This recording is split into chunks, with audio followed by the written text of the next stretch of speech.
Thank you for joining us tonight. This is Mike from Tacos Dinner Media. Tonight we're reviewing Veronica, the latest horror flick from Spain. This is based upon real-life events from 1991 from a police case file about a young girl named Veronica who became possessed by a demon after using an Ouija board and the things that curtailed afterwards. I wanted to check this movie out for some time, and I've been hearing a lot of things on the internet lately that it's so scary. People have been turning it off. People are getting scared to death. They can't finish the movie. It's just freaking them out too much, and it's like I have to see this film. I love a good scare, and these type of movies should be doing that, making you scared and making you feel uneasy. Unfortunately, after watching Veronica, neither happened. I was not scared. I did not feel unhinged. Did not feel uneasy. And I just felt the movie was lackluster and boring. There's many movies that come before it, like Conjuring and Conjuring 2, Insidious, and many others that do this type of movie better. You know, unfortunately, what hurts it the most, it's based on real events, so, you know, I think what happened was Conjuring 2 did so well at the box office. It's based on real life events. And they said, well, we have an account like that in our history. Let's make a movie about that. They seem to do well. Unfortunately, this doesn't. It's just a boring mess, and it's not scary. The acting is good, and the directing is well done.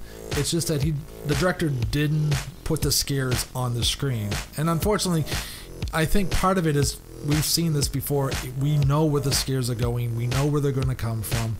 And we've been there, done that. And I think that's part of what makes the movie boring. And also, to me, I think it was my anticipation of when the scares were going to come. And by the time the movie was almost over, it's like either all the scares are coming at the end, and this is where people turned it off and walked away, or they're just not going to come. And I think really they're turning it off because they got bored. I can't see all these people freaking out and getting terrified by this film when it's just not scary.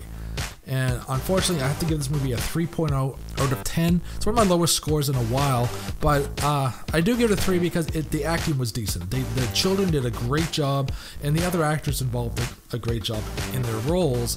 It's just not a scary film. If you go into this movie expecting to be scared because of all the hype behind it, you're going to get sadly disappointed. And I think that's partly what happened with me. I always get drawn into these horror flicks. This is the grossest film of all time. This is the most scariest, the most violent film of all time. And then when you see it, it's like, yeah, I've seen scarier, more violent, gross films, and this just isn't one of them. It's your routine, haunting, possession film, and that's it.